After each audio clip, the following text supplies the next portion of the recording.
Helo, siwmai a chroeso i benod arall a penod ola'r tymor o bodlediad Rygbi Cymru. Odi, mae wedi cyrraedd radeg yn ar tymor le mae'r boots di mynd gadw mae'r haf, mae chreuwyr naill ai mynd bant y Cymru neu'n mwynhau bach o hoi. A fyddwn ni hefyd yn rhywbeth tebyg ar y podlediad. Dwi'n falch iawn i gael dweud unwaith yn rhagor bod fi'n cael cwmni Nick a Andrew noswaith dda. Siwmai i'r ddoi o chi'ch doen iawn.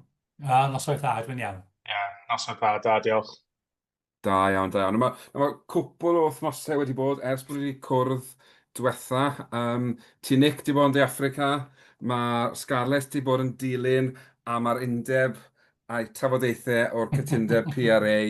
Wel, mae yna ddatblygiadau wedi bod. Erbyn hyn, ni'n gwybod wrth gwrs bod Gaerdydd a'r dreigiau wedi arwyddo'r cytundeb o bod y Gweilch a Scarlett wedi penderfynu peidio.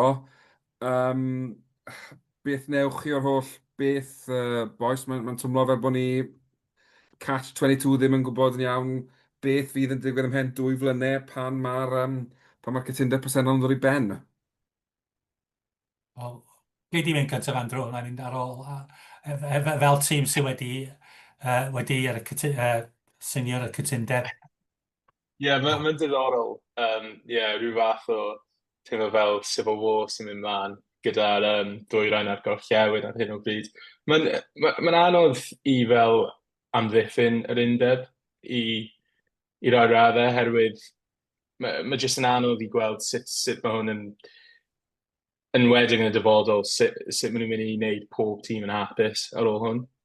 Ond fi'n hapus bod Caerdydd, o dim dewis gan Caerdydd, yn rhaid i nhw arwyddo'r cytundeb. Ond fi'n meddwl mae jyst yn mes enfawr. Sa'n siŵr beth sy'n mynd i ddigwydd yn y pen draw, ond fi jyst hapus bod rhyw fath o sicrwydd gyda Caerdydd ar hyn o bryd, ond fi'n cyd-ymdeimlo gyda cefnogwyr Scarlett a'r Gweilch. Mae just very llanas yn dydi. Dyn ni eisiau, erbyn wan, ni eisiau chydig bach o mwy o fanylion gen y Scarlett a'r Gweilch i cael gwybod pam dyn nhw ddim wedi seinio'r cytundeb. Does dim byd wedi dod allan, wrach mae pethau'n digwydd tu ôl i llenni, gobeithio mae pethau'n digwydd, ond mae'n just ofnadwy yndi. A be dwi ddim yn deall, diwedd mis Ebrill, o'r ABT ni'n deud, dyn ni bron yn pethau fel la, a wedyn, llain o fus wedyn, yn dweud seismic changes yn y byd rygbi proffesiynol. So dwi ddim yn deall beth sydd wedi digwydd. A dyna pam dwi'n, flin chydig bach amdano fo.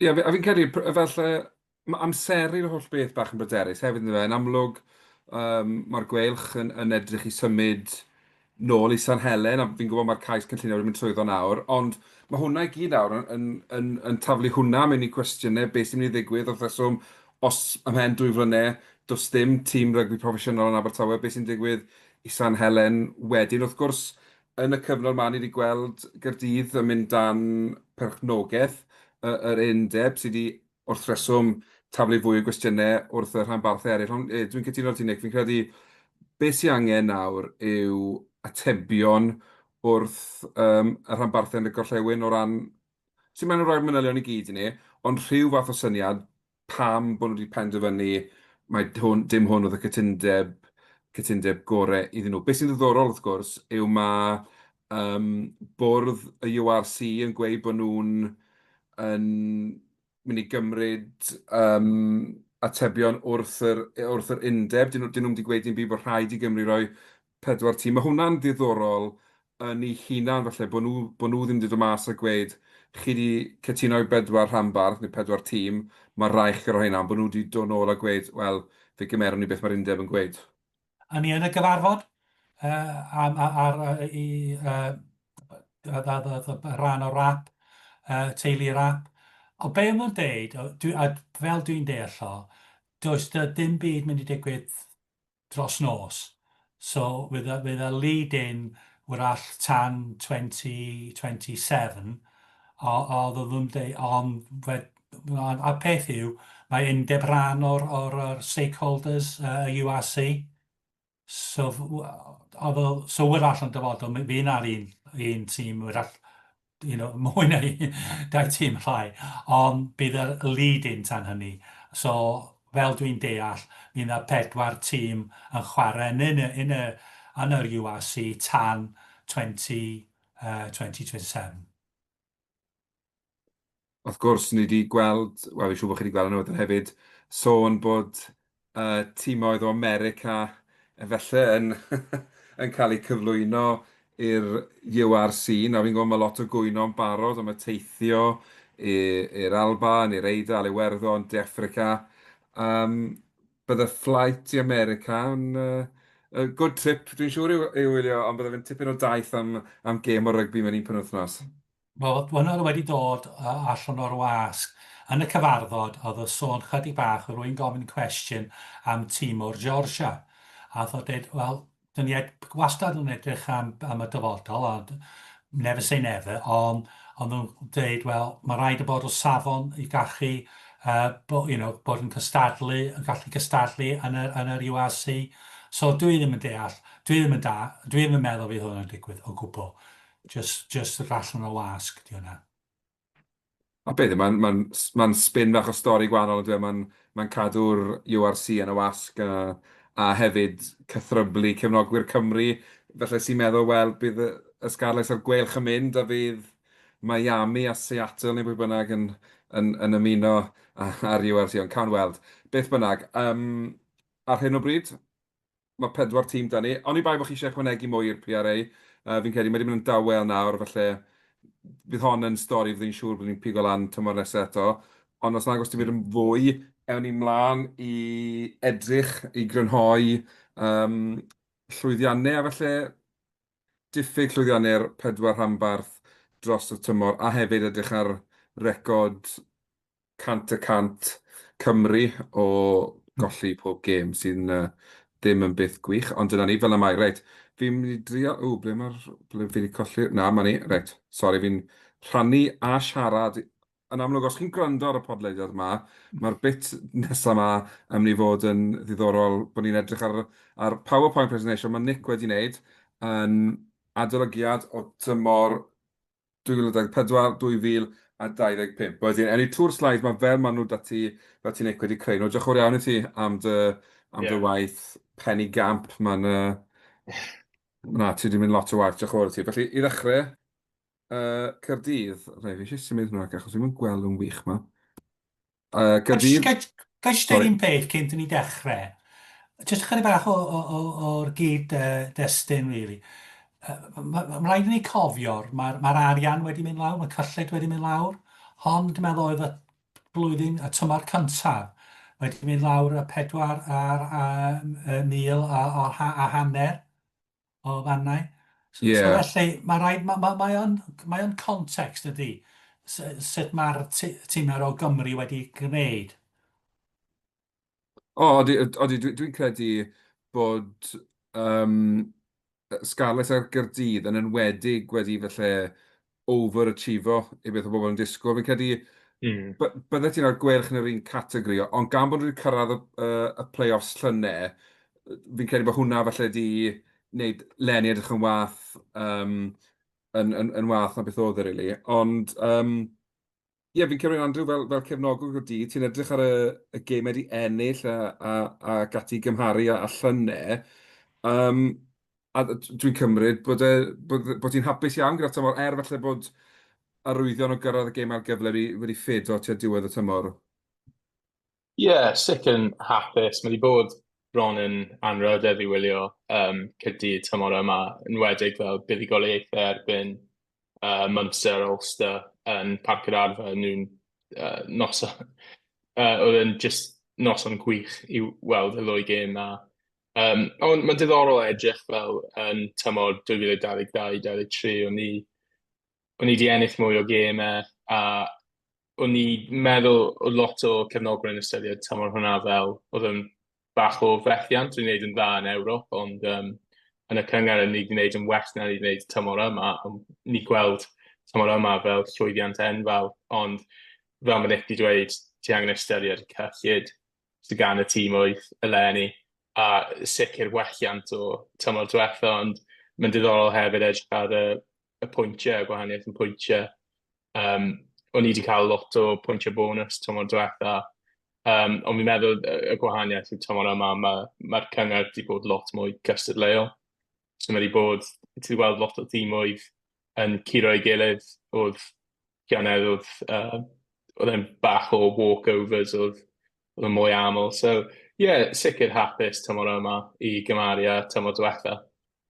A byddwn ni'n meddwl hefyd, wrth gwrs, wrth feddwl, fi'n gwybod mae'n hawdd fel hindsight a wonderful thing, ond wrth weld popeth sydd wedi digwydd yn y mis diwetha, a mae rai bod y chwaraewyr wedi bod yn ymwybodol yn gynt yn y tymor, felly bod pethau ddim yn wych yn ariannol oddi ar y cae, i gallu dod at ei gilydd, anwedig y gêm erbyn Munster. Fi'n credu hwnna yw un o'r perfformiadau mwyaf fel pwerus byddwn ni erioed yn gweld wrth Gaerdydd, achos oedd gymaint yn ei erbyn nhw, a oedd y dorf yn wych, a oedd e'n really oedd e'n fel, oedd e'n ysbrydoledig mewn ffordd, gwylio yr holl beth o gwmpas y perfformiad yna, jyst achos fel, mae fod fel, oedd eu meddyliau nhw ddim ar y gêm, a maen nhw wedi dod mas am y torf gwych, di gweld nhw'n dod dros y linell erbyn Munster, fe'n anhygoel, really. Sicr. Oedd na rhyw elfen o aeddfedrwydd i'r perfformiad na yn erbyn Munster, ac yn sicr fel gêm o'na tymor diwetha ni wedi siŵr o fod colli, a tymor cyn hynny hefyd. So oedd e'n perfformiad anhygoel erbyn Munster, gyda popeth, gyda mynd mewn i administration a wedyn yr undeb dod mewn. O'na siŵr o fod, lot o chwaraewyr yn meddwl be yw dyfodol nhw ar hyn o bryd. So, i troi lan fel ni wedi yn erbyn Munster hefyd, o'na ambell gêm fel erbyn y Gwelch, ni'n meddwl, oedd bron syth ar ôl i hefyd, oedd hwnna'n gêm fel tymor diwetha ni siŵr o fod wedi golli. So, di bod yn hapus iawn gyda ambell perfformiad tymor yma. A Nick, wrth gwrs, Carfan ar y cyfan, reit ifanc yn Gaerdydd, mae'n argoeliad gyda chwaraewyr maen nhw wedi arwyddo. Fydd tymor nesaf yn dymor da arall iddyn nhw ar y ca. Dwi'n meddwl mae'n adeiladu rhywbeth yn di, a beth sy'n diddiorol rwan, mae rai sôn os di siarad mynd i aros hwnna, neu wedi symud i tîm Cymru. Felly, dwi'n meddwl mae'n pwysig i fo aros hwnna, a fel dwi'n dweud, adeiladu rhywbeth am y dyfodol. So, ond yn sicr, maen nhw'n gallu edrych yn ôl yn dweud, a gath o tymor eitha dda.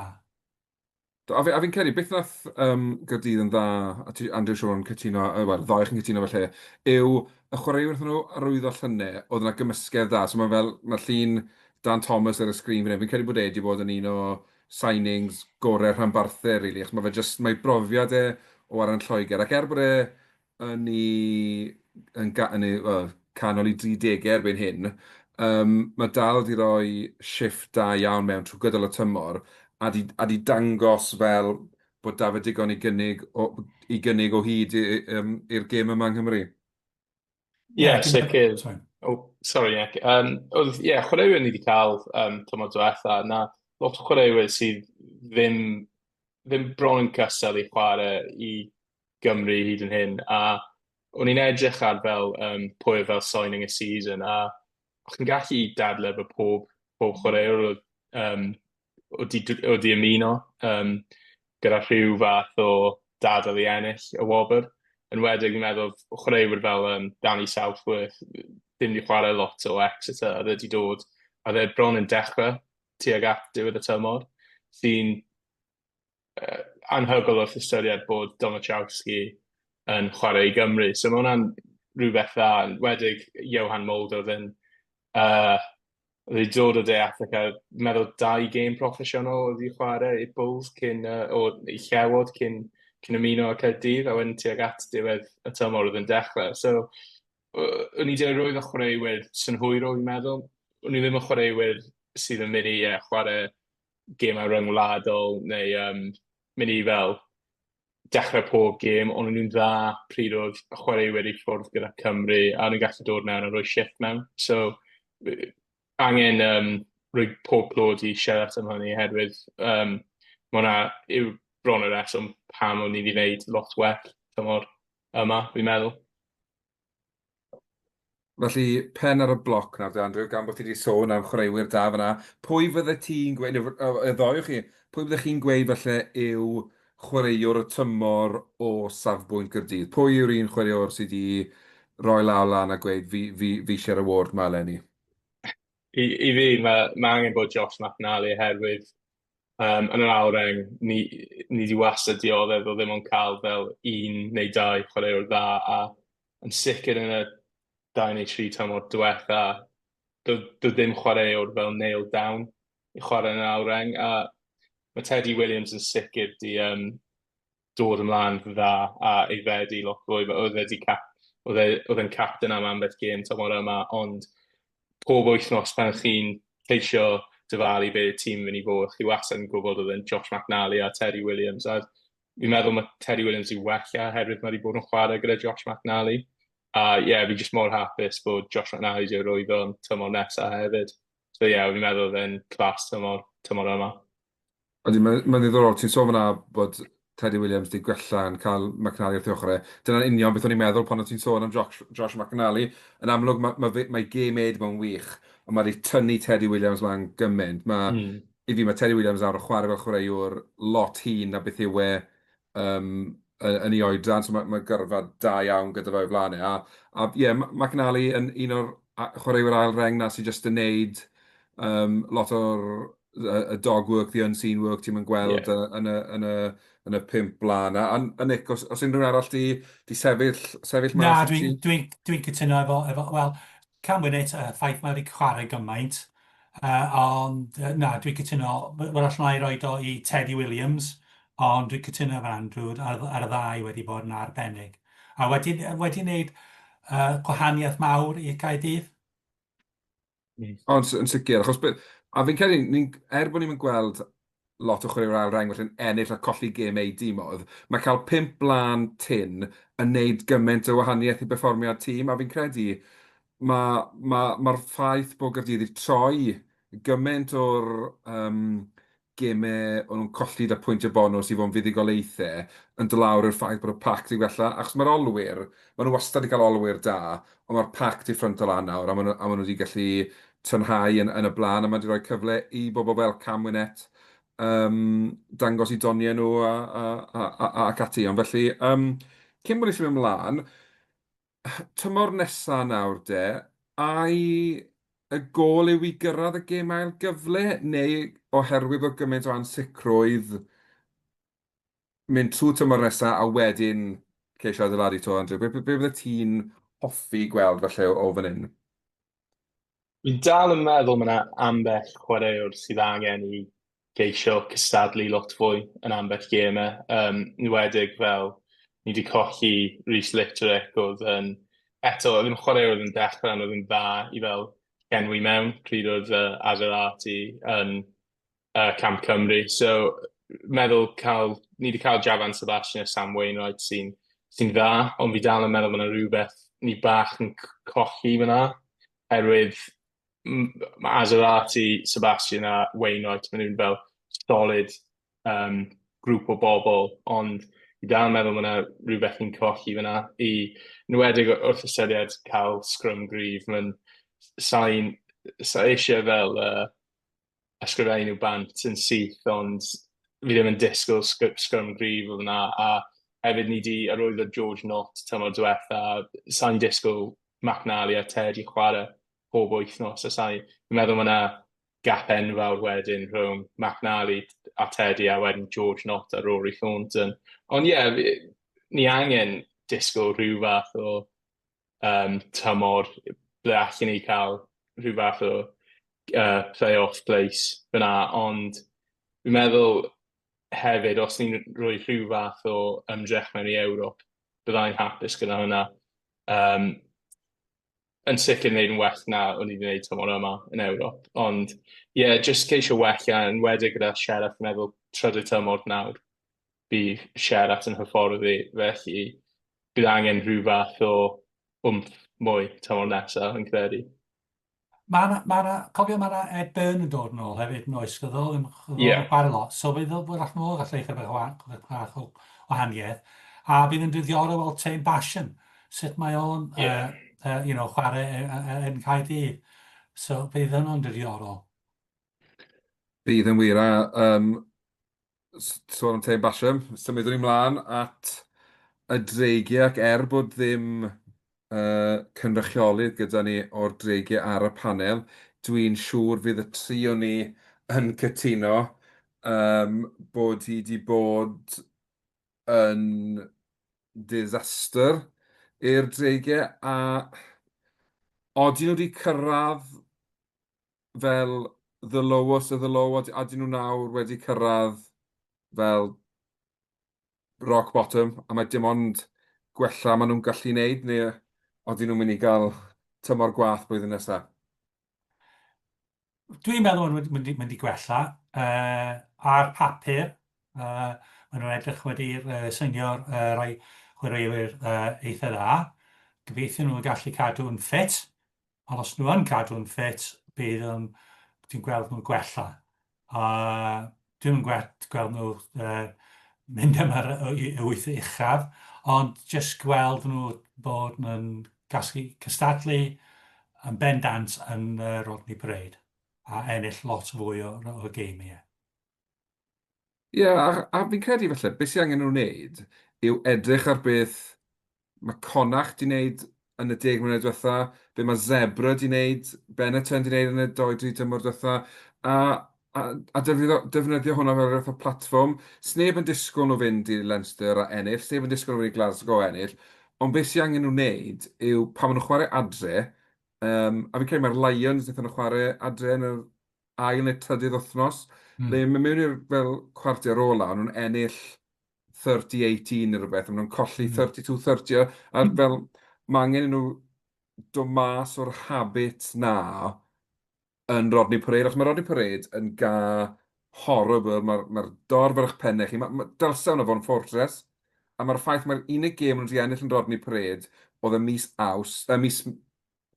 Medi, pan oedd y tywydd reit braf yn insane. Ganol y geia, dylse nhw fod yn ennill bob gêm yn Rodney Parade, achos ond ie, na, mae sialens o'i blaen nhw tymor y Sandro, yn wedig i'r dyn sydd yn y llun yma, prif y fforddwr. Ie, bydd yn diddorol weld sut fath o dîm bydd y dreigiau os mae tir yn cael pre-season llawn lle maen nhw'n gallu hyfforddi'n gywir. Herwydd fi dal ddim yn deall pam ond wedi gadael Dau Flanagan i adael. Mi'n meddwl yn mis hydre. Yn meddwl, just ar adeg hwnna, pam ond i ddim wedi cael gwared fe cyn hynny. Fel bod, ni'n gweld e lot mewn pêl-droed hefyd. Mae'n fel elfen o, ti'n methu disgwyl hyfforddwr wneud unrhyw newidiadau os mae ddim wedi cael fel pre-season gywir lle mae'n dod i nabod y chwaraewyr. Yn wedig oedd tir ddim yn disgwyl bod yn hyfforddwr chwaith. So, o'n nhw mewn safle mor wael i dyn oedd yn dod mewn oedd ddim eisiau wir hyfforddi. So ie, fi'n gobeithio just i'r cefnogwyr rhywbeth positif i edrych ymlaen i bod gyda'r chwaraewyr sy'n dod mewn a yn cael pre-season llawn, bydd nhw'n gallu bod lot well tymor nesaf. Odi, mae'n tomlo fel unwaith to, mae'r dreigiau ar bapur, di arwyddo chwaraewyr da fydd yn cryfhau'r tîm yn y blaenwyr a yn yr olwyr. Wrth gwrs mae Dylan Lewis a Wyn Jones yn dod ôl o Harlequins i chwarae. Nhw wedi arwyddo, dwi'n mynd i ddilenganu enw fe, ond canolwr Moana Pacifica yn Super Rugby. Mae'r arwyddion na bod nhw'n arwyddo chwaraewyr sy'n mynd i wella'r tîm. Ond fi'n credu broblem ar hyn o bryd yw DNA y chwaraewyr sydd wedi bod na ers 3-4-5 tymor yw ni ond yn gwybod sut i golli. A mae eisiau dod mewn â chwaraewyr sydd mynd i newid y mentality na. Fi'n credu gallen nhw wneud hwnna wedyn mae gobeithio nhw o falle pigo lan, sa'n modd, pedwar 5 buddugoliaeth tymor nesaf. Ond tan bod nhw'n newid y mentality, fi'n ofni mai tymhorau caled ma nhw'n mynd i gael fel rhanbarth o ran canlyniadau. Mae'n Mewn... mynd i cymryd, Sorry. mae'n mynd i cymryd chydig bach amser, dydi. So, wel allas nhw yn ennill 5 geimiau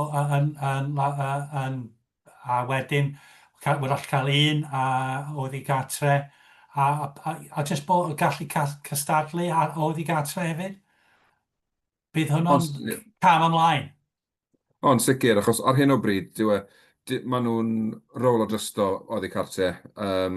Gemau drysto fel yr hanner cynta a just fel um, trial cadw'r sgôr mor isel a sy'n bosib. Ma rai bod e'n galed, ma rai bod e'n demoralising iawn fel wythnos ar ôl wythnos, gwybod bod chi mas o gêm o fewn yr hanner awr, hanner cynta. Mae'n effernol o galed, really, i drial newid hwnnw. Ond mewn tymor gwael, os na ambell i spark di bod o ran chwaraewyr, os unrhyw un chi'n meddwl sy'n sefyll mas, sy'n felly'n heiddi mention bach de.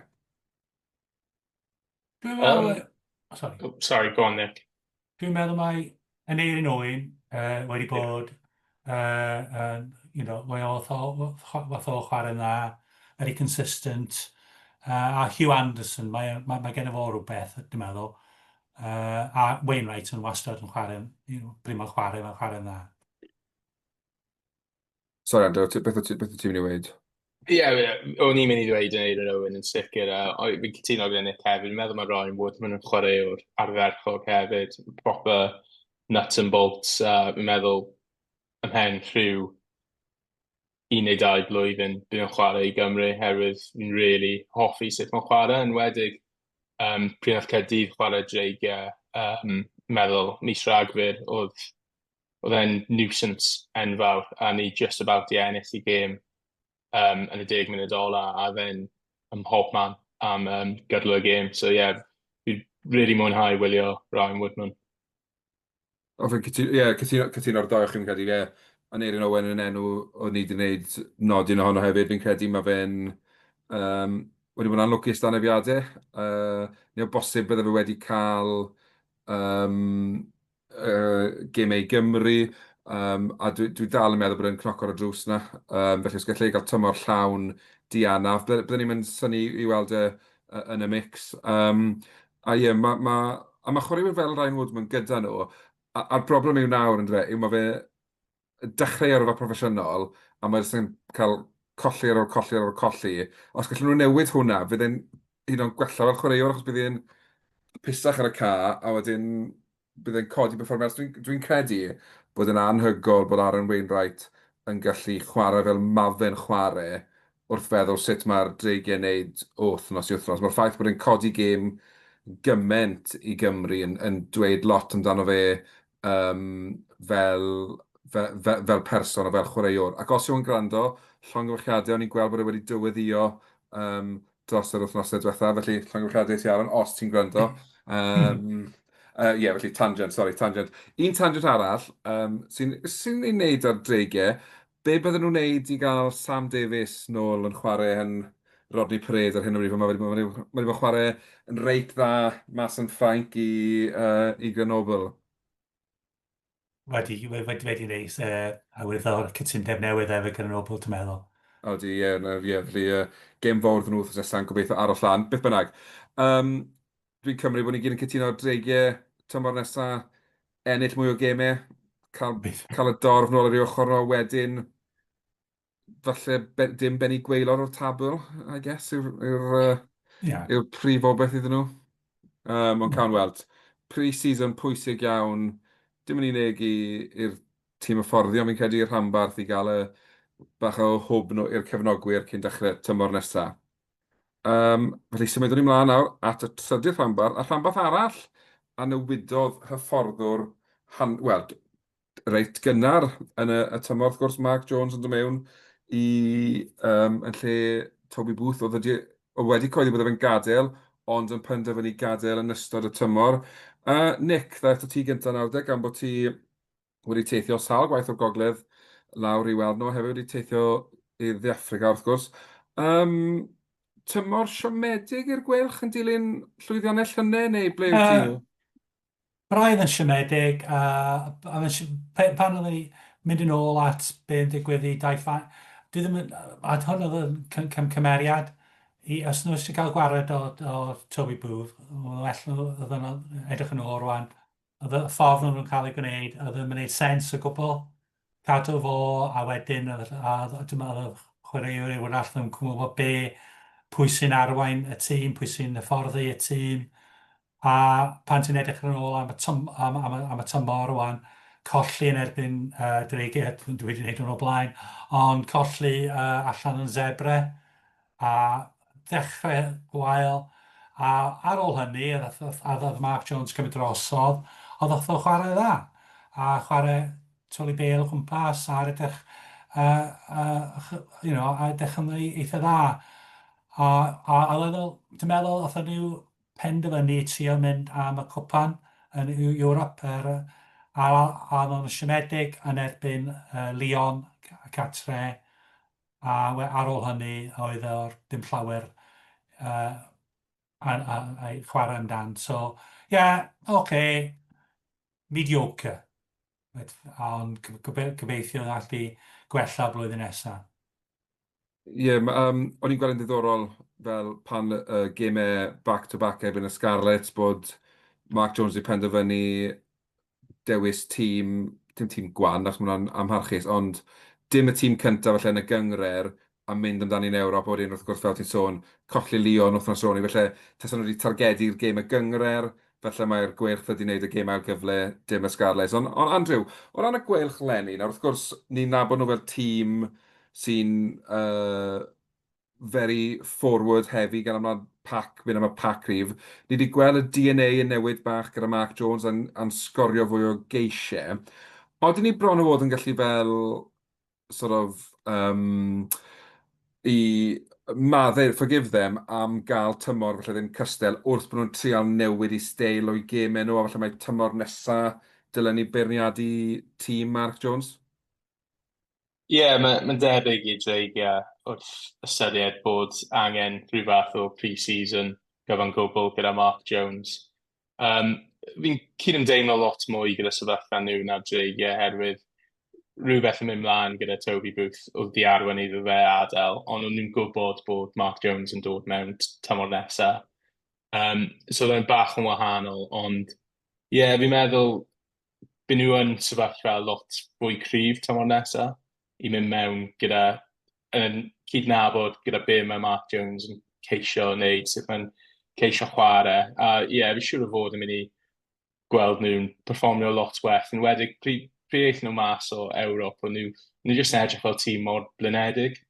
Felly, siŵr o fod gyda fel pre-season gyfan gwbl, a ti'n mynd i cael y profiad o rhywun fel Jack Morgan yn dod nôl o taith y llewod sy'n mynd i os mae'n captain o'r gweilch wedyn, bydd e'n dangos fel lot mwy o arweiniaeth wedyn, a fi'n siŵr o fod meddwl bydd ni'n tîm lot well blwyddyn nesaf. A oedd e'n pob clod iddyn nhw i cyrraedd y play-offs tymor diwetha. Sa'n credu bod nhw wedi gweithygu gormod, ond fi'n siŵr o fod meddwl bydd nhw'n ennill mwy o gemau tymor nesaf, yn wedig fel chi'n trafod y gêm erbyn Zebra, dreigiau, siŵr o fod sa'n disgwyl yr un sgôr tymor nesaf. A dyna'r peth yn ffordd, yn fe, fi'n gwybod mae'n amhosib dewis y tîm cryfa ym mhob gêm, ond tasen nhw wedi perfformio bob wythnos fel wnaethon nhw erbyn y Scarlets yn Ewrop, bydde'r sgwrs ma'n un hollol gwahanol le fydden ni'n trafod bod nhw'n y pedwar uchaf. Felly fi'n credu ar bapur, mae tîm y gwerch yn ddigon da i fod yn cystadlu am gêm gartre yn y play-offs.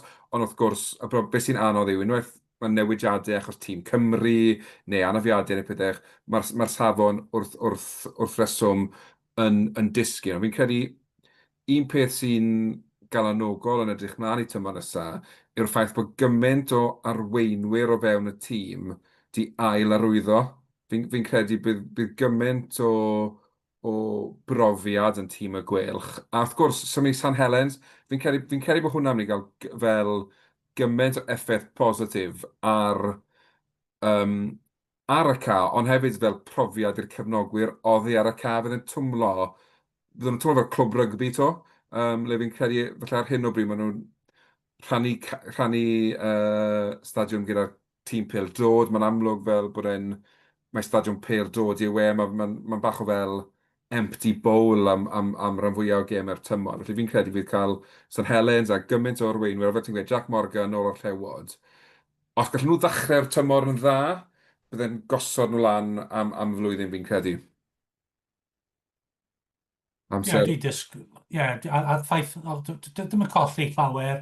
Mae Adam Beard, ond dwi'n meddwl gobeithio bydd Ryan Smith yn gallu setlo.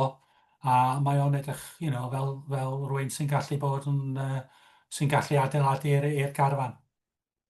Yn sicr, a dyna ti moyn wrth chwaraewyr ti'n arwyddo fel yna, yw bod nhw'n dyn nhw'n llenwi sgidiau rhywun fel Adam Beer wrth reswm, ond bod nhw'n dod mewn a wneud gwahaniaeth. Mae'r ffaith bod nhw yn dod draw a'n rhoi stamp ar y gêm o hyd yn beth positif. Chwaraewr y tymor, wel, mae hwn yn un anodd, byddwn ni'n meddwl, Nick, achos mae gymaint o unigolion di chwarae'n dda iawn yng Nghrys y Gwelch. Mae'n rhywbeth lle ti roi fwy na un award mas. Wel, na i fi... Wel, mae yna rai sydd wedi chwarae dda, ond herwydd mae'n chwarae mor dda i Gwylch a Cymru, weithiau ti'n meddwl, Jack Morgan. Ond mae'n gymaint o chwaraewr dda. Mae'n rhaid i chdi dweud, hang on, mae o'n just arbennig o'r dda. Mae'n just different standard i pawb arall. So, i fi, Jack Morgan. Anodd angytuno gyda hwnna, Andrew? Methu angytuno gyda yna gwbl. Mae Jack Morgan, mae'n chwaraewr ardderchog, a yn wedig nes i creu fideo ar YouTube rhyw nos yn ôl o Jack Morgan, a yr uchaf bwyntio tymor yma di just bod yn anhygol. Yn wedig mewn gemau fel i ffwrdd o'n Ewrop, erbyn y tîm o'i Ffrangeg, oedd falle gemau sydd mynd i fod mwy anodd, maen nhw'n mynd i targedu rhywun fel Jack lot mwy, a gymaint o fel big tackles, big turnovers. Mae just yn chwaraewr mor dda, ond hefyd fi eisiau just rhoi clod i Morgan Morse hefyd pob tro fi'n gwylio fe chwarae. Bydd ti beth yn ystyried i fod yn 20 mlynedd oed. Chi'n meddwl bod e wedi bod yn chwarae am 10 mlynedd diwetha. Mae just mor eiddfed am oedran fe. A eto mae chwaraewr fi'n disgwyl i bod yn gamp Cymru rhywbryd yn y dyfodol. Sorry, Nick, cerdi. No, sorry, just sôn am y back row. A bydd, obviously, mae Tiprick yn symud drosodd rwan i ffordd i'n dithyn. Ond mae Ross Mariati yn ymuno, a rhywun efo lot o brofiad. So bydd hwnna, gobeithio, bydd hwnna'n rhywbeth ar i tîm hefyd. Yn sicr ydy, mae Ross Moriarty un arall sydd wedi elwa o chwarae mas yn Ffrainc. Mae wedi cael cyfnod, anafiadau unwaith eto, cyfnod bach da. A bydd ei brofiad just bydd fel Morgan Morse yn gallu tynnu wrth ei brofiad tynnu wrth profiad Jack Morgan. Ac fel ti'n gweud, mae'n edrych fel season pro yn 20 mlwydd ddod, ond bydd e'n gallu'n cael y profiad mae gyd wrth i gyd chwaraewyr. Fydd e'n ni elevato fe hyd yn oed rhagor mewn ffordd. A mae'n anodd dewis unrhyw un i blaw Jack Morgan, really, achos mewn tymor le mae rygbi yng Nghymru ar y cyfan wedi bod yn sâl, o pawb yn disgwyl i gael ei ddewis i'r llewod. A fi'n credu mae hwnna'n dangos faint mor aml mae fe'n perfformio'n dda. I fi, mae perfformiad gwael dy Jack Morgan yn 8 mas o 10. Achos dyna'r safon mae fe'n cynnal mewn ffordd trwy bob gêm yn chwarae, ond na, mae fe'n out of this world. Mae fe'r peth agosa i chwaraewr back row o Seland Newydd fi'n credu ni wedi cael yng Nghymru ers tipyn o amser. Mae 'da fe'r steil na i'w gemau. Wedyn, edrych mlaen i tymor nesa, Nick, wrth gwrs, sy'n mynd i San Helens cyn y Dolig. Beth yw dy obeithion di? A dwi'n gemau ar gyfle neu canolbwynt i'r Ewrop eich bydd ti'n hoffi gweld? Na, fyswn ni canolbwyntio ar gêm yr ail gyfle. A dwi'n disgwyl nhw fod yn y top 8 hefyd. Ie, wyt ti'n gweld nhw ond yw'n gallu hyd yn oed gwthio am y pedwar ucha? Neu, a di hwnna falle'n gofyn gormod, cam yn ormod i'r gwych tymor nesaf? Ie, fi'n meddwl gyda'r cyllid mae tîm oedd yn Cymru gyda.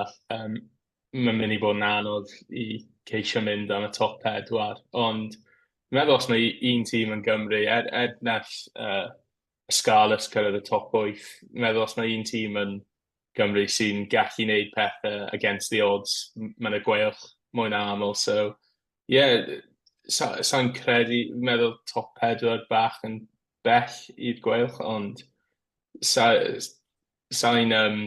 bydde ddim yn surprise os maen nhw yn. Na, Be, na. be, Sorry, be mae'n anodd i tîmio Gymru ydy i trio gwneud y ddau, i wneud yn dda ar yn Ewrop A hefyd. So wrach mae rhaid, just defnyddio'r Ewrop. Mae'n wahanol y Scarlets, wrach. Oherwydd maen nhw'n y cwpl mawr. Ond wrach ei lleill, just wneud rhywbeth, defnyddio Ewrop fel rhywbeth i datblygu a canolbwyntio ar y cyngor. O, definitely. Yn enwedig, os ti'n cyrraedd ffinest gyntaf gêm yn Ewrop, o ti wedi ennill pob gêm yn y gyngred, ti ddim yn mynd i risgo hwnna rili wedyn am gêm yn Ewrop. A fi'n credu, gyda'r fformat Ewrop fel mae fe nawr, ti'n bron o fod, os ti'n gallu ennill dy gemau adre yn Ewrop, ti'n bron o fod yn Da chi'n yn yr trwad 16. 16, ie. O, dit. Os ti'n yn 16 ola, wedyn potluck yw wedi pwy ti'n chwarae yn dweud. Mae'r rankings mor random ar hyn o bryd. Ond dyna ni. Felly ie, mlaen ni nawr ar rhanbarth ola, sef y Scarlet. Tymor cymysg, byddwn ni'n gweud. Fi'n cofio, cyn dechrau'r tymor, nes i weid os oedd da Scarlet unrhyw obeth o gyrraedd y chwech ucha, oedd rhai nhw ennill pedwar, cyrraedd y wyth ucha, oedd rhai nhw ennill pedwar o'r chwech gêm gynta yn y gyngred. Ath hwnna mas trwy'r ffenest, achos fe wnaethon nhw gael gêm gyfartal, a wedyn colli y ddwy nesaf. Ond na, mae dweud Pîl chwarae teg, bod lot o critics, a lot o bobl wedi bod yn galw am ei bennau yn ystod y tymor unwaith to, wedi troi pethau o gwmpas, a wedi wneud y Scarlets yn tîm anodd i feiddi, ond hefyd un sydd yn neis gwylio nhw chwarae. A fi'n credu oedd hwnna ddim yn ar goll dros y ddoi dymor diwethaf. Mae'r ffaith bod wedi gallu troi pethau rownd, bod yr odds yn ei erbyn e chwarae teg, oedd neb yn disgwyl yn neud e. Mae fe di, he's done it the hard way, really, yn meiddi Leinster a ennill yn De Affrica, ond mae wedi bod yn dymor fel yna i'r Scarlett Lenny, le mae pethau wedi mynd o plan, ond felly dim plan A oedd e chwaith. Ie, i fi, mae'n wedi gwneud dda, a ffordd nhw cystadlu yn erbyn Leinster yn ddilyn hefyd. Ddangos maen nhw ar y ffordd iawn. Ie, dyna'r peth y ffordd, oedd neb, sa'n credu hyn o'r most one-eyed Scarlett yn disgwyl buddigoliaeth allan yn nilyn yn y gêm ail gyfle, ond mae dan nhw'r ffordd hyn o dy signod i mewn yn ystod gêm i wneud ti feddwl falle bod yna bosibilrwydd bod yna'n digwydd, a fi'n gwybod oedd hi ddim mor agos â ni yn diwedd yn y sgôr. Oedd y perfformiad yn gosodd y chwaraewyr yn un sy'n rhoi hyder a lot o hwb i fi fel cefnogwr yn edrych mlaen i tymor nesaf. A nawr, fi'n credu cynnal y safon na, sy'n mynd i fod yn galed i'r Scarlets. Fi'n credu maen nhw wedi gan bod wedi over-achieveo Lenny, bron o fod, mae'r disgwyliad mae'r blwyddyn nesaf, fyddwn nhw'n parhau ar y safon hyn, a wrth gwrs gyda'r ansicrwydd o'r PRA a'r cyllid ac ati, mae'n anodd gweld nhw'n wneud lot gwell na hyn. Ar hyn o bryd, fi'n credu mai crafu mewn i'r gêm ail gyfle fel yn y gorffen yn 7th to 12th bracket i'r Scarlets ar hyn o bryd. Hmm. A, Sorry. na, dwi'n gytuno, ond mae'n anodd ail tymor yndi. So fydd bobl canolbwyntio mwy am Scarlets, ffordd maen nhw'n chwarae. Ond na, dwi'n disgwyl bod yn y mix blwyddyn nesaf eto.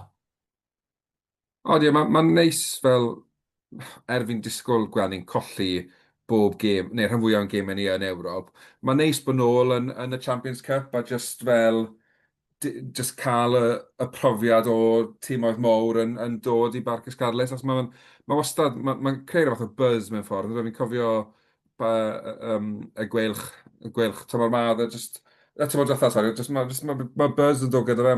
Mae'n braf gweld hwnna'n digwydd rownd y clwbiau ma'n wedig mewn adeg sy'n mor anodd i'r rhanbarthau. O ran chwaraewyr, Andrew, sy'n rhywun ti wedi sefyll mas i ti? Mae lot o chwaraewyr i fi wedi gwneud y da. So pwy sy'n sefyll mas i ti fwyaf? Fi'n meddwl mae ble Murray di bod mor dda tymor yma, yn wedig sydd wedi wella o gêm i gêm. A oedd yn wedig, i fod yn onest, o'n i ddim yn meddwl oedd e'n chwaraewr gret ar y ddechrau. A ni bron yn meddwl yn y hydra, o'n i ddim yn credu bod yn heiddi dechrau i Gymru, ond yn y chwe gwlad oedd e'n anhygoel i Gymru. A hyd yn oed ers y chwe gwlad i'r Scarlets, mae wedi cynnig rhywbeth, does dim lot o chwaraewyr yn Gymru yn aml yn cynnig, a mae wedi bod mor dda, a bron arwain y Scarlets gyda rhai o'r ceisiau mae wedi sgori. Just i roi fath o hwb i nhw hefyd. So really di mwynhau gwylio ble mae'r chwarae tymor yma. A Nick, beth amdano ti? Oes unrhyw arall i sefyll mas? Neu wyt ti'n cytuno? Na, dwi'n cytuno. Gareth Davies, a tho cael tymor arbennig o'r dda. Ffaith ydyn nhw'n chwarae i Gymru rwan, dwi'n meddwl wedi helpu fo. A oedd o'n methu o, dwi'n meddwl, yn erbyn y Leinster. Mae'n cael cymaint o effaith, mae'n cynnig cymaint. So mae rhaid nhw meddwl am dyfodol heb o, ond fi'n siŵr fydd o dal yn y blwyddyn nesaf, a dwi'n siŵr roed cael effaith mawr ar y geimiau. Do, cytuno ti. A fi'n credu, nath Archie Hughes yn meddwl chwarae'n dda iawn erbyn Leinster, o fi'n credu beth mae Gareth Davies yn neud yw tynnu llygad yr amddiffyn, achos mae fe'n neud darting runs fel support runner. Ti'n bod o'n gorfod cadw un llygad arno fe, so mae fe'n ffindo gaps neu creu gaps.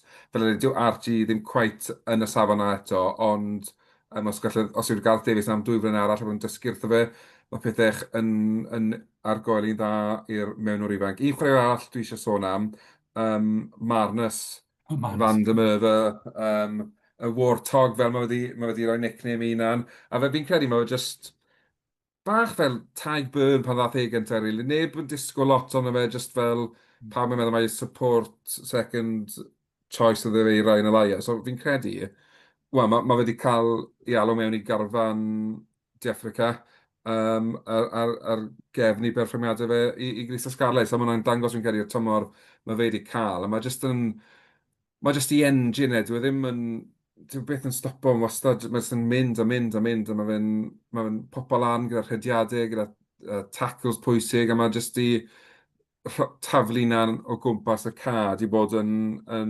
signing da iawn i'r rhanbarth mewn ffordd. A fi'n credu, beth sy'n rhaid ni i'r bob rhanbarth wneud, os ydyn nhw'n cael signing fel na, fel McNally yn Gaerdydd, ti'n neud y mwyaf o fe tra bod nhw'r dati, achos ni'n gwybod mae felly 2-3 tymor a bydd rhywun a fwy o cash yn dymuno amdanyn nhw, ond tra bod nhw gyda ni, mae'n ni gymryd y mantis ono fe a wneud y mwyaf o fe mewn ffordd. Felly na, tymor balch iawn i'r Scarlett a o'n safbwynt i blwyddyn nesaf. More of the same, please, Dwayne. A os gallwn ni gorffen chydig yn uwch yn y tabl iawn, ond fi'n credu mae Ewrop yn mynd i fod yn baptism of fire, a o'n i bai bod ni'n cael dros caredig. Mae siwr fod, fi'n mynd gwybod os oes dro caredig i gael yn y Champions Cup nawr, bellach, mae'r tîmod mor dda, ond her gwahanol, sialens gwahanol, ond buzz nôl lawr yng ngorllewin Cymru ar y ca beth bynnag. Felly dyna ni, dyna'r rhanbarthau wedi gorffen. Symudwn ni nawr de ymlaen at Gymru. It's rhaid i ni. Wel, ie. Yr unig beth yw, mae consistency da Cymru dros y tri tymor diwetha. Mae hwnna'n, dim ond consistency da, achos mae'n rhaid colli, ond na fel,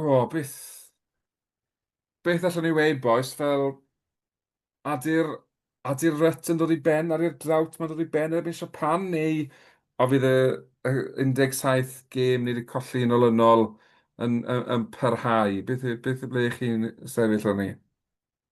Fi'n pryderu bach am gêm a Japan herwydd.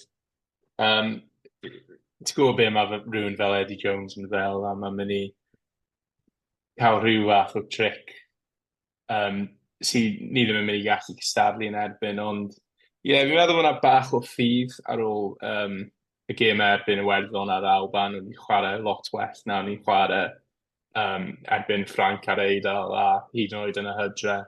A gyda Sheriff nôl, falle, just os mae'n gobeithio, mae just am y haf mae Sheriff nôl am, so eisiau fe hyfforddi Cymru tymor nesaf, fi eisiau dal o fe yn Gaerdydd, ond falle bydd hwnna'n dda i just rhoi lot o fel ymdrech just am amser byr yn yr haf i ceisio cael rhyw fath o buddugoliaeth, ond o'n i'n gwrando rhyw bythefnos yn ôl ar podlediad sgrymffoedd a Lou Reed yn trafod faint mor anodd mae i chwarae yn Japan yn yr haf gyda'r humidity, a chi'n edrych ar tîm sydd falle diffyg profiad mewn rhyw sefleoedd, a chi'n meddwl ydy e'n mynd i bod yn buddugoliaeth os ni'n chwarae yn y modau na gyda chwaraewyr diffyg profiad erbyn chwaraewyr sy'n mor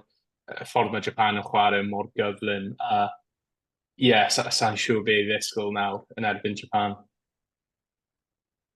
Wyt ti'n Nick bach mwy ffyddiog neu? Na, wel, dwi'n disgwyl ennill llun. Gobeithio fydd y gêm cyntaf. Dyn ni braidd, y tîm y Cymru, braidd fel chdi sôn, fel y dreigiau. Dyn ni wedi arfer colli rwan. So os yna gêm tyn, dwi'n disgwyl ni colli. Ond, na, gobeithio fydd yr fforddi, tîm y fforddi yw yn gallu gwneud chydig bach o'r waith, a mae gen i amser rwan tan maen nhw'n mynd allan, ffrio allan i Japan, ond bydd yn dipyn o her efo'r just y ffaith fel Andrew sôn, y tywydd hefyd. Ond gobeithio wydd ni yn ennill un gêm. Ie, un beth fi'n credu nawr, gan bod Sherrod yn cael y stint yn to, fi'n cytuno ti Andrew, fi'n gobeithio mai hwn am nawr yw i stint diwethaf yn charge o Gymru, jyst achos mae eisiau'r undeb neu penderfyniad, a mae eisiau fe gael rhyddid i wneud i swydd bob dydd, sef y ffordd i Gyrdydd. Dyw e ddim, maen nhw ffili jyst tipo fe mewn o mas i siwto nhw, mae eisiau nhw ffindo rhywun parhaol, ond gyda fi wedi cael y profiad yn y chwe gwlad, a popeth sydd wedi digwydd ers ni, fi'n credu mae Sherrod yn taro fi fel y fath o fforddwr fydd yn gallu galvanaiso'r garfan a dod yn atwyg a uno nhw fel carfan a gweud sneb yn disgwyl ni ennill. Gadewch i ni fy mas na creu bach o hanes. Gadewch i ni fod y tîm sy'n dod ar run hyn i ben. A fi'n credu, mae dod mewn a half penny yn stroke o genius.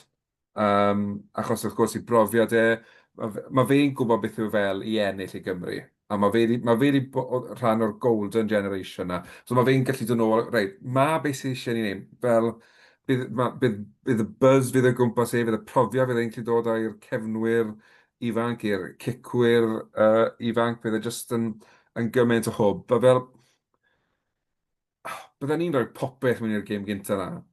Fel, rhoi pob peth mewn i ennill y gêm gyntaf na, a wedyn, os eisiau bod bach yn experimental, mae gêm arall yn ei wneud e, ond targedu y gêm gyntaf, achos hwnna fi'n credu yw'r cyfle stan ni i ddod ar rhediad ma i ben, ond dwi'n siŵr bod fi'n gyffroes, achos mae hwnna falle yn air bach rhy gryf, ond dwi'n edrych ymlaen i weld shwt fydd Cymru wneud yn Japan, a'n enwedig gyda ddim Jack Morgan, mae eisiau rhywun arall nawr. Fi'n gwybod mae Dewi Lake yn mynd i fel captain, ond mae eisiau rhywun arall yn y rheng ôl sefyll lan a mynd reit.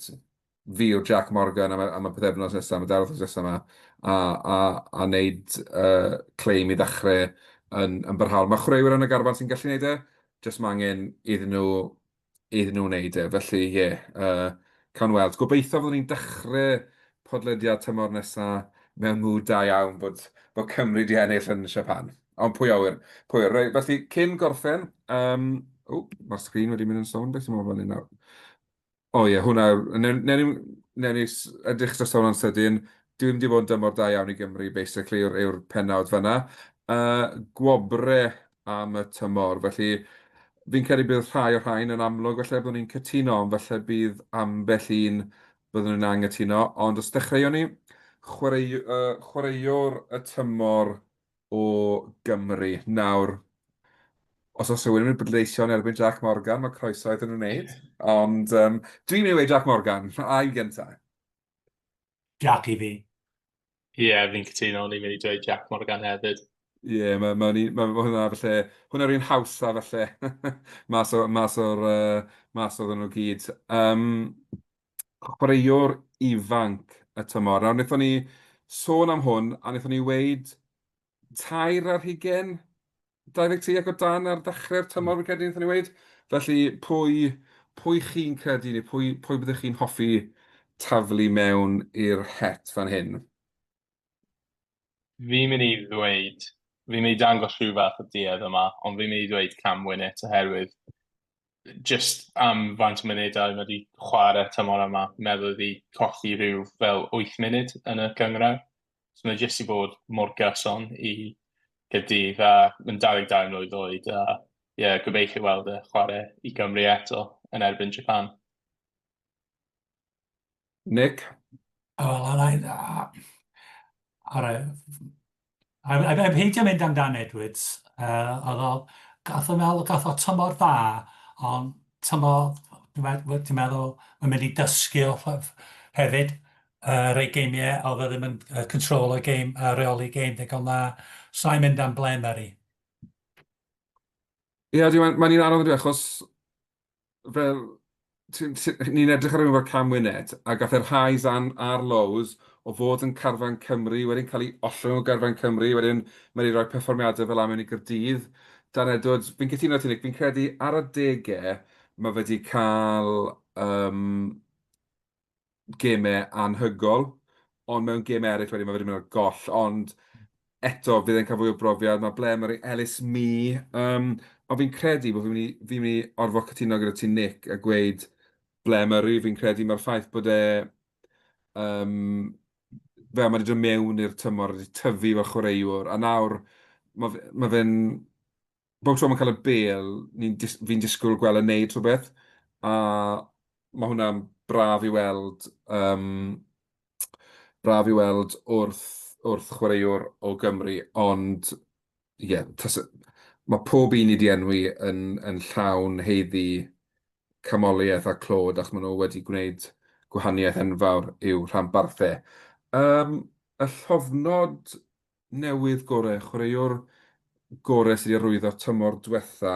Ti'n eich eisiau mynd gyntaf fan hyn? Wel, pob clod i Dan y Cysende, gath o tymor dda, ond na i mynd am McNally. O'n i'n mynd i ddadle ble Murray oedd llofnod gorau, so mae'n diddorol weld Nick mynd am McNally. Ond fi'n mynd i cadw i ble Murray. Ie, wel, o'n i'n meddwl Madness Man Van der Merwe.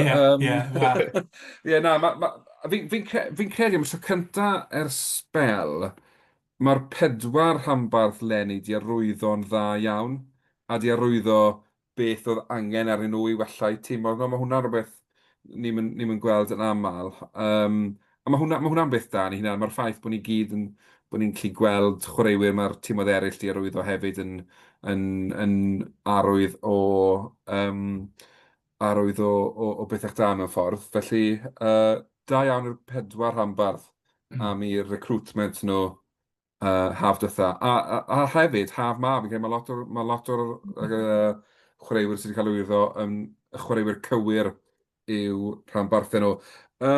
Buddigoliaeth gorau'r tymor.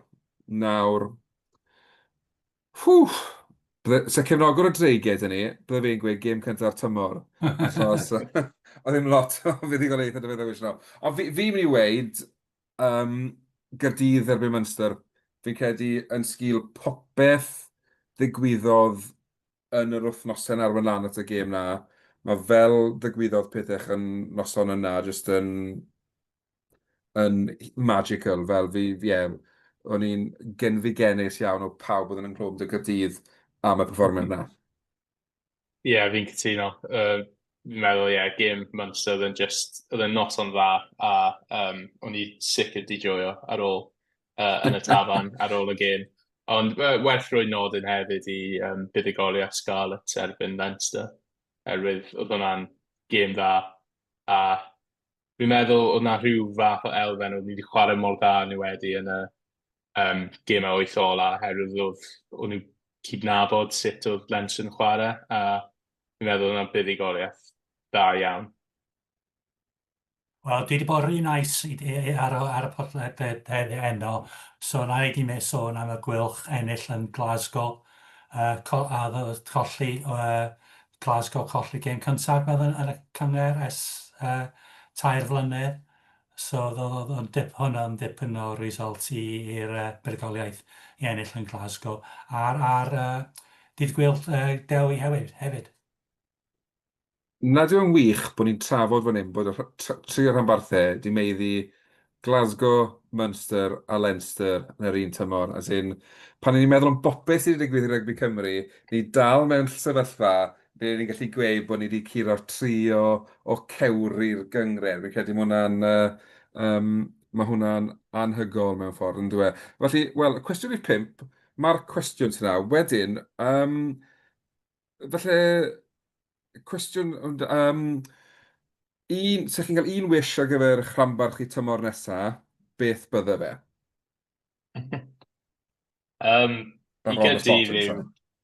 I Gaerdydd yw i wneud yr wyth ola tymor nesaf. Ti'n eisiau mynd nesaf eisiau fi fynd? Gei di fynd cyntaf. Fi'n mynd i weid, mynd trwyddo i'r knockout yn y Champions Cup. A i fi ennill y gêm olaf catre yn erbyn y Scarlett i cyrraedd yn y pedwar uchaf yn y cymer. O flaen 8,000 yn San Helen. Bendigedig, gwych. Fyddai'n stopo rhannu. Ffantastig. Wel, dyna ni gyfellion. Tymor wedi dod i ben. Tymor hir, tymor blinedig, tymor cymysg. Ond diolch fawr iawn i Nick ac i Andrew am ymuno unwaith eto ac am fod yn rhan o'r podlediad. Mae wedi bod yn fraint o'ch iawn i chi. Diolch. Wedi mwynhau. A diolch fawr iawn i chi gyd am wylio ac am rando chi sy'n gwneud podlediad yma gan bod chi'n gwylio a gwrando ni. A peidiwch poeni, byddwn ni'n ôl tymor nesaf a fi'n enw siŵr bod ni'n rhoi digon o stwff lan ar y gwefannau cymdeithasol i'ch rybuddio chi pan fyddwn ni'n ôl. Ac os ydych chi'n ffodus o fynd i Australia, i wylio'r llewod, neu mynd i Japan i wylio Cymru mwynhewch. Ac, wel ddwelwch chi tymor nesaf. Diolch fawr iawn i chi. Hwyl. Diolch fawr iawn. Os da. Diolch.